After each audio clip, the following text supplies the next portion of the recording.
হয়েছ, এখনো কেন এরকম? অভ্যাস পাল্টাও।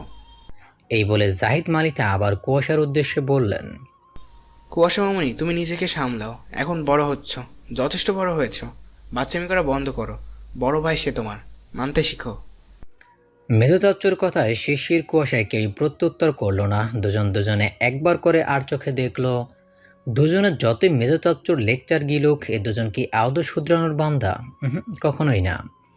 যে যাই বলুক, তারা এক কান দিয়ে শোনে তো আরেক কান দিয়ে বের করে। এমন কথা কতই তো শুনে আসছে, সেসব তাদের গায়েই লাগে না। এত বছরও নিজেদের এই অভ্যাস পাল্টাতে পারল না, আবার এখন পাল্টাবে?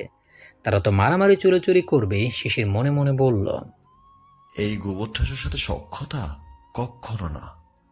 একইভাবে কুয়াশাও বিড়বিড়ালো।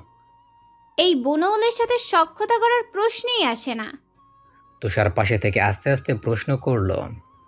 এমন করেছিস কেন? একইভাবে শিশিরও উত্তর দিল। ঠিকই করেছি। ওর জন্য কিছু বলতে এসো না তো তোমরা। কি করেছে জানো?